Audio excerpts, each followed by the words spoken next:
أعوذ بالله من الشيطان الرجيم بسم الله الرحمن الرحيم حميم تنزيل من الرحمن الرحيم كتاب فصلت آياته قرآنا عربيا لقوم يعلمون.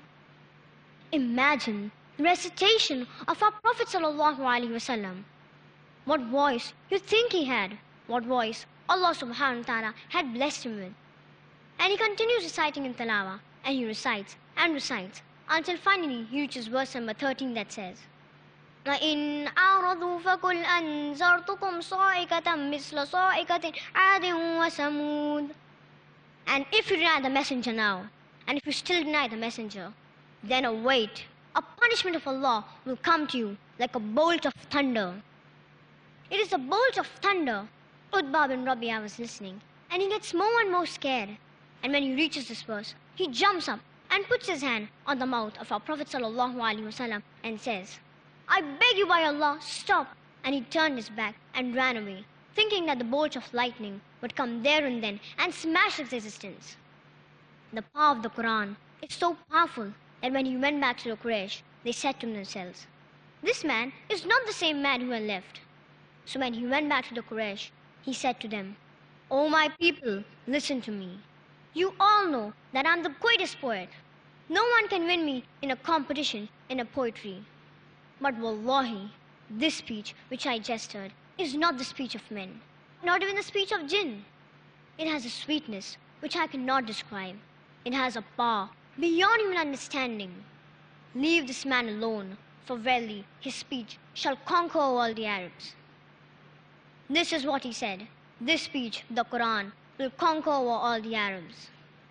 This Utbah bin Rabi'ah testified that I know poetry. This is not poetry. I know the speech of men. This is not the speech of men. But they rejected him and ridiculed him and continued their arrogance towards the Prophet ﷺ.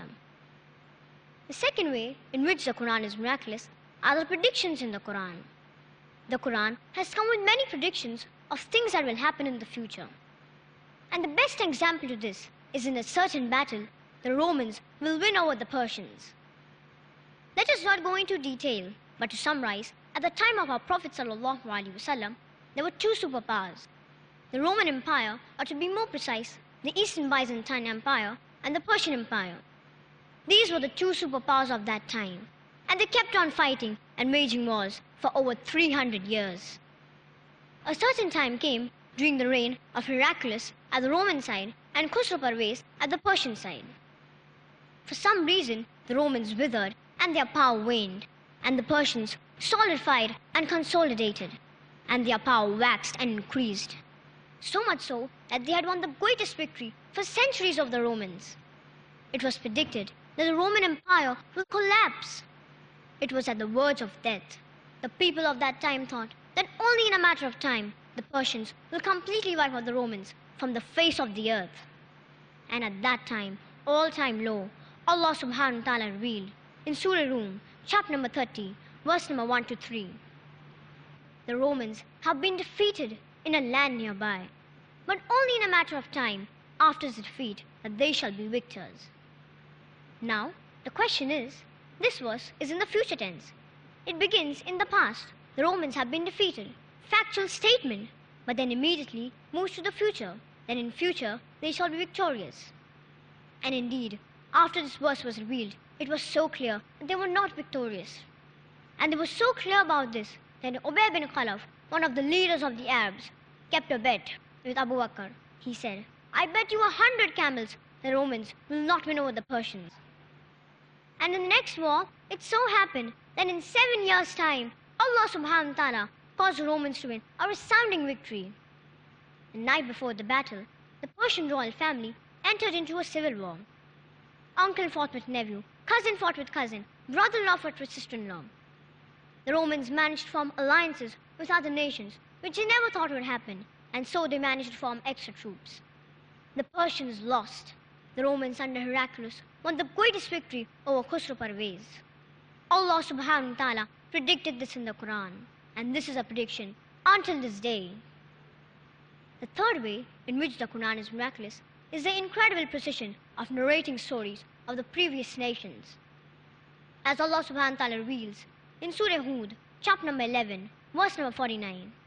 These stories we reveal to you from the knowledge of the unseen, that nor you nor your people were aware before of these stories. Neither you nor your people were aware before of these stories. This is the miracle of the Quran. And notice well how precise the Quran is in narrating these stories.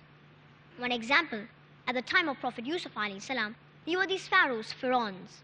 You see, there were a line of pharaohs, and more than one existed. Before the coming of Prophet Yusuf alayhi salam, these pharaohs were expelled by a foreign invading force, and Egypt was ruled by a line of kings who are not pharaohs. This is correct, historically speaking, so to call them pharaohs is a mistake. You look at the Old Testament and read the story of Joseph. It refers to the ruler of Egypt as Pharaoh. But he was not Pharaoh. He was not from the family of Pharaoh. He did not call himself Pharaoh. But how about the Quran? When it speaks about Yusuf alayhi salam, Allah subhanahu wa ta'ala says king. And when it speaks about Musa alayhi salam, it says go to Pharaoh. And when it speaks about Yusuf alayhi salam, Allah subhanahu wa ta'ala reveals in Surah Yusuf, chapter number 12, verse number 15. وَقَالَ الْمَلِكُ ائْتُونِ بِهِ. The Malik said, bring him to me. This precision of narrating a story is humanly impossible, and the Prophet ﷺ was aware of these facts. Until recent times, people call the rulers of Egypt as pharaohs, but technically this is not correct. They were all not pharaohs. Only for 150 years there were no pharaohs, and at that time Yusuf's story occurred. So Allah subhanahu wa ta'ala does not call them pharaohs, because they were kings. You see the precision? Miracle of the story. Yet another miracle of the Quran are the scientific miracles of the Quran.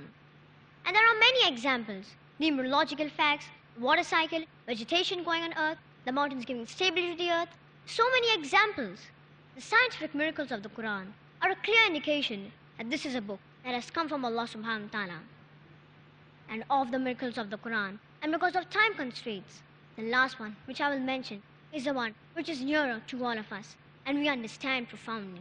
It is the one we have experienced, the one we have witnessed. And yet many of us fail to recognize this as a miracle. And that is the miracle of memorization of the Quran. Hafiz the Quran, memorization of the Quran. Now, there are people who have thought about Shakespeare 30 years of their life, 40, 50, and yet they are not able to repeat a single sonnet in its entirety, word for word, letter for letter. They cannot do this.